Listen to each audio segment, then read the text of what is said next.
November 1, 2024, araw ng mga patay. Lahat ng tao dumadalaw sa mga namayapang mahal sa buhay. Isa na rito ang aking nanay. Umayak ako kasama ang aking misis para dalawin sa sementeryo ang puntod ng aking nanay. Dahil sa mahabang biyahe at sobrang init ng panahon, napagdesisyon namin ni Mrs. na wag na isama ang aming dalawang anak.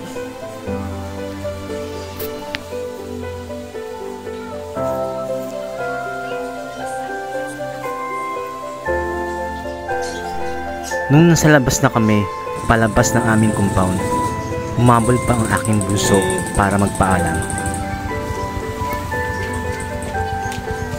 Sumakay kami ng tricycle ni Mrs.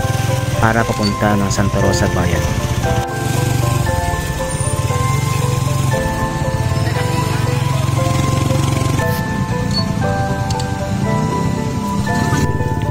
Wala pa isang oras nang marating namin ni Mrs. ang Carmona Public Market dito sa Carmona Bayan. Dito, bumili lang kami ng kandila. Pagkatapos namin bumili ng kandila, dumiretso na kami sa terminal ng tricycle na papuntang Santuario de Carmona.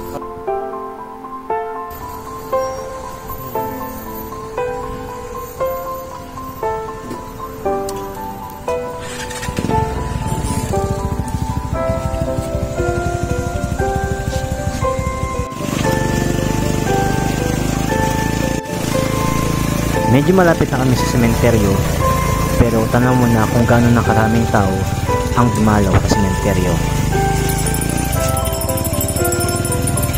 Ito ang Santuario de Carmona.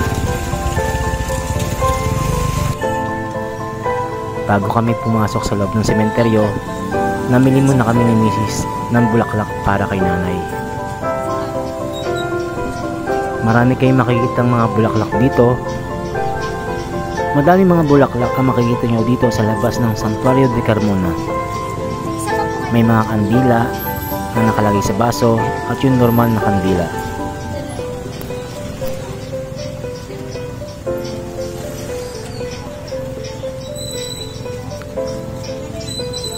After namin bumili ng bulaklak ni Mrs., dumiretso na kami pupunta ng sementeryo.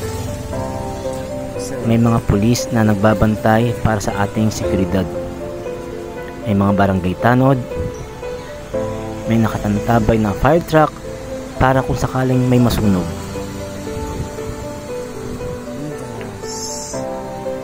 Andyan din ang mga rescue team.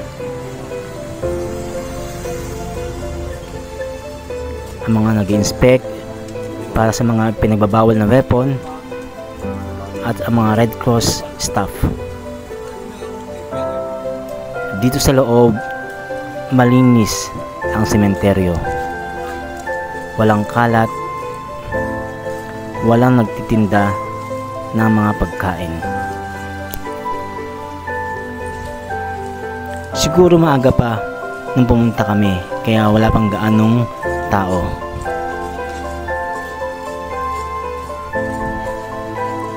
Yung iba rito, naglilinis pa ng mga puntod ng mahal nila sa buhay.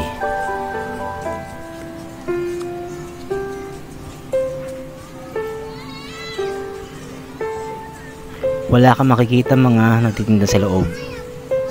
Malinis na. Ang mga puntod dito ay parang apartment na pataas. Dito po ang puntod ni nanay.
4 na taon na ang lumipas nang mawala ang aking nanay.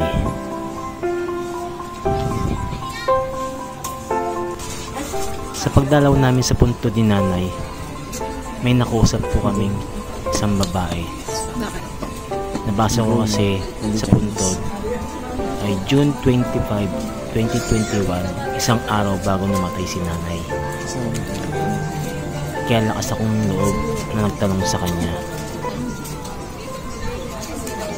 Kaya asawa niyo po yung Kapatid ko. ang kapatid niyo. Yung po, mga Chinese po yan. Yung tatay namin. Isang araw lang po yung pagitan nila, no? June 26, June 25. Ay, ano yan, nanay mo? Opo. Kapatid ko yan, di alam sa tandaan dyan. Ah, Mamaya pa yung gabi napunta yung ano niyan, yung mga asawa at mga anak. ah, Ako ngayon nila umaga kasi kahit pa sa'yo siksikan. Baka anong hirap siksik pag may edad ka na eh. oo. Kaya nila. Dahil ako dito sa kabila. Yun ang topic namin ko eh. Ah, dun po. Kaya, kaya mas matanda. Sa ano kasi trabaho yan, yung sa truck ng basura. Hindi na, ano pong kinamatay niya? Ayun nga, nagkasakit sa ano, sa baga. Ang gawa ng mga nangalanghap niyang, Yung naghahakot ng basura sa binyan. opo. Ah, sa Binyan po kayo? Sa binyan ng trabaho niya. Sa munisipyo ng binyan. Ilan taon na po yan na namatay? Ano naman, 63. Ah, 63 po. Oo. Ano ko, mga 72? No, 72, 72 po siya namatay. Kasi ang ulo niya. Kasi sinasabi ko nung kahit nasa, di ba, sa basura, araw-araw Magmas. mag-face mask. Opo. Ah, hindi po nag-face mask. Ayaw. Kasi sanay, ano ba, sabi niya, immune na raw siya.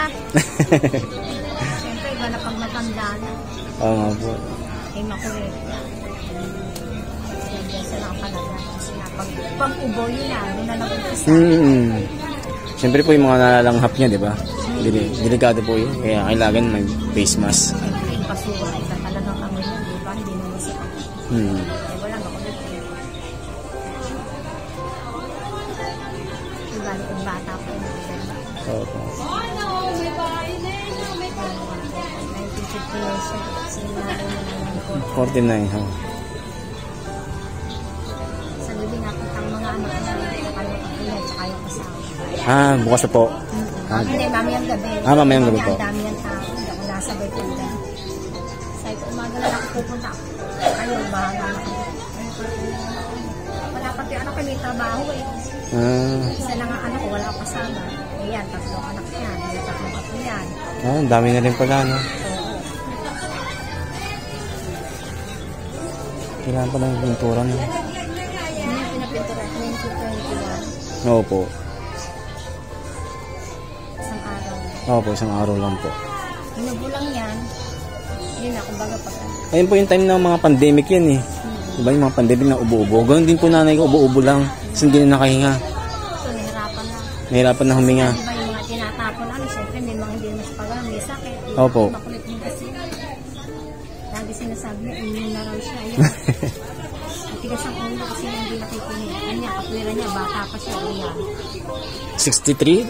63 po. Eh, ako, 67 na ako. Matanda ako dyan eh. Yung parents niya po, saan po naka, ano? Dyan sa ano, dyan na sa kabila. Ay, Nasa kabila lang po. Dyan, sa loob. Nasa may lubog po. Nainit na rin doon, kaya maaga ko napunta. Opo. Kasi nung punta ko ng Martes, bukas dito, sabi nila, bubuksan, di naman pala. Para kako sabi, dito muna ako bago. Ah, bawal po yung exit dyan. Bawal exit. Bawal na, sinaranan nila. Ang layo nga ng pasokan dito eh, dito ang labasan. Kaya umipit na lang ako. Kaya doon na muna ako, bago ko napunta dito. Opo. Para pag uwi ko, dito na ako sa license. Maraming tao doon. Lalo pag gabi, dikit-dikit doon. Lalo yung mga buti at least dito, ganyan. Doon may lubog eh. Ano talaga, wala na talaga space. Hindi ka na pwede ka naman maglagay, kaya nakasama na yung katabi mo. Opo. Hindi na kami naglalagay kasi doon nga ng tatay ko. Dito siya. 2 kapatid doon, dito isang babae. Grabe na po, mataas na po yun dun, no? Nahihirapan na po yung mga... Pero ano dito yung matutulong. Opo. Sana makarinig pa tayo dito. Hindi ba po 5 years po ang ano? Every 5 years po. Hindi kasi si nanay mo, 20 pareho tayo. Sa 2026 pa. Opo. Hindi kasi ano, hindi na raw nagpaparenew. Ah, sinasabi po. Sabi ng mga kapitbahay namin doon, sa kubahala na kung saan. So, ibig sabihin po, parang gagawin ko rin po, tatanggalin na. Oo, tatanggalin. Tapos, may parang ano dito, di ba sa dulo? Saan na po yung... Opo, doon na po ilalagay yung mga ano? Oo, kasi kung hindi mo, kasi sabi nila, ano, pwede mo rin ipakremate. Meron cremation dito sa atin. May, ano po, may libre po yun o may bayad? Nung ano, libre, ewan ko lang ngayon. Bataon na natin na pag libre sa atin, hindi, maipakremate na lang. Opo, maganda rin po yun. Hindi, uwi na lang kung sakali. Saan po ba dito yung caretaker na pwedeng magtanong tungkol dun sa... Sa ano, sa munisipyo ka magtanong. Pero sa munisipyo po. Ang living kami dito na kayo sa kapatid ko, sinabi na ano, hindi na nga raw nagre-rate. So, ibig sabihin, lahat to 5 years? O, lahat 5 years na. Pero iba, sinasabi ang tagal na kapag subukan nga natin kung ano. Basta po sa munisipyo po ng Carmona ang magtanong. Taga rito ka ba? Diyan po ako dati sa Milagrosa, Carmona. Oo. Ngayon po, nakatira na po kami sa Santa Rosa, Laguna. Magtanong ka rin. Kasi sabi ko, ano pa naman ito 2020. 2026 pa nga po tayo po. 2026. Sabi ko, sana meron pa kasi wala dito nung ano Kailan po kayo nagtanong dun sa tungkol dito sa ano? Hindi, nung naglibing kami, sinikapit na Apo. nung ano, May. May. Labor Day namatay, babae naman. Ano ba, pero tinanggap pa kaya lang 5 years. Sabi nila, may kapatid ako na sabi, hindi na raw nagre-renew. Subukan mo rin. Apo, magtatanong nga po. Matagal pa naman isang taon. Apo. Sabi ko, hindi naman pwede sana itong ano doon kasi nga, 5 years na kami yan. May ano pa raw yan, may naman laman. Sabi ko, dapat meron dito sa atin na ano, kasi may kapatid ako sa San Antonio, sa Binyan. Apo. Sa Santa Filomena, ano dun may lagayan ng buo, yung para sa mga baby na dyan sa, di ba yung Bukana, pag ganun, puro baby yan Dyan po. 200 ang year doon. Buti na may ganun. Kasi 5 years lang talaga ang kontrata doon. Apo. Pero, meron kang lilipatan na parang sa mga baby, 200 na may year din. Pwede po doon ilagay. Hindi ko alam dito sa Carmona. Kasi doon merong ganun. Meron po. Ngayon, pag hindi na talaga kasi pinadadala ng sulat, sabi naman nila, pag hindi mo ikinuha talaga, ilalagay ka doon sa balon, kaya lang halo-halo na kayo doon. Hindi na malalaman kung sino yung mga buto ng opo. Bago ilagay doon, i-cremate na lang muna, no? Parang ganun. Oo, i-cremate nila bago ilagay doon. Ako kung halimbawa ayoko na ilagay doon sa balon. I-ano mo na lang. Kasi walang ano doon walang pangalan, halo na. Yung dito, yung sa dulo yung, di ba, may dulo sa city. Apo. Kasi nagtanong-tanong na rin ako. Yung mga nagpipintura niya, nagpipintura lang ako niya nung Martes Opo. Mga nagtatrabaho sa munisipyo yan Sa munisipyo yan. Sinabi niyo po na pinturahan? Oo, may bayad naman yan, 200. Tapos sa kanya ako nagtanong, ano nang balita dito? Yun nga, 5 years na lang. May contact number po ba kayo nang nagpintura dyan? Wala, taga rito yun Pagka makikita mo yung dito. May ano yan Ang tawag mo? Wala dito. Kahapon nag-iikit yun kasi nga nagpipintura. Nagpipintura po siya kahapon. Sayang. Ngayon lang po kasi kami nakapunti. Uy, andito si Andy. Si Andy. Ilang minuto rin kami nag-usap ni ate tungkol sa mga namayapa naming mahal sa buhay. Hindi ko man lang nakuha ang kanyang buong pangalan, pero maraming salamat po sa inyo. Nagpaalam na po kami kay nanay ng mga oras na yon. Dito sa loob ng sementeryo, may mga signboard kung saan ka pwedeng lumabas. Sa paglabas namin, hindi pa rin maiwasan na may makita kaming mga nag-aayos pa at naglilinis ng mga puntod nila sa mga mahal sila sa buhay. Hindi nila alintana na sobrang init. May nakita rin po kami mga bakanting puntod. Siguro lagpas na ang 5 years.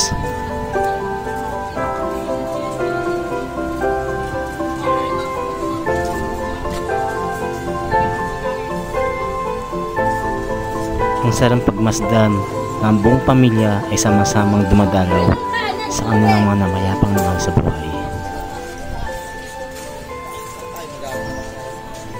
Sa labas ng gate ay may mga bantay na tanod para mag-assist sa'yo.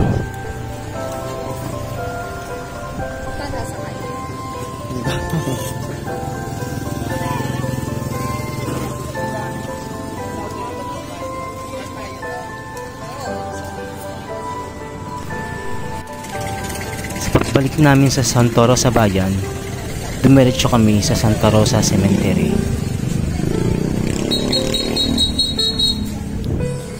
Dito, sa loob ng sementeryo ng Santa Rosa, maraming nagtitinda ng pagkain.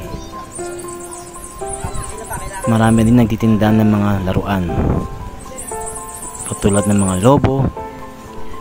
Dito sa loob ng sementeryo ng Santa Rosa, iba't iba ang klase ng puntod. May maliit, may malaki, at sobrang laki. Iba-ibang klase ng puntod. May katamtamang maganda, may maganda at sobrang ganda. Hindi katulad sa Carmona na para-pareho ang laki.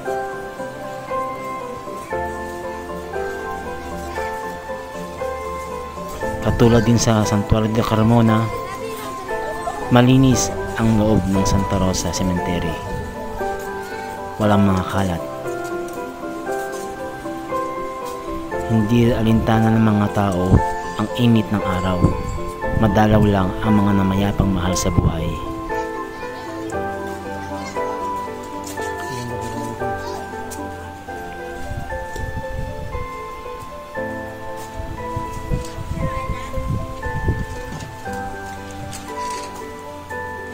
Dito naman nakalibing ang aking mga bayaw, lolo at lola ng aking asawa.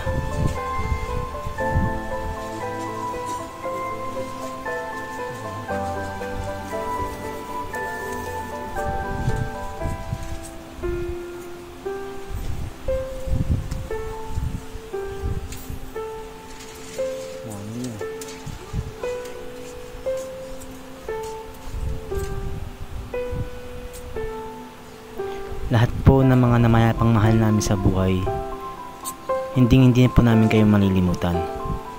Mahal na mahal po namin kayong lahat.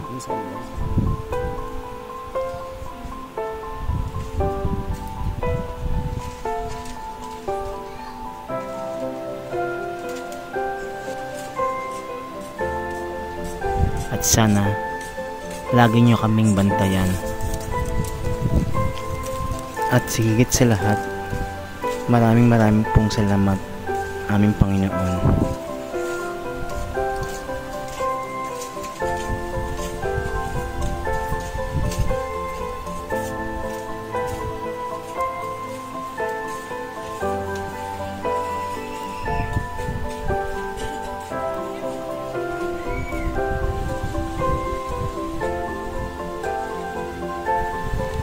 Hanggang dito na lang po.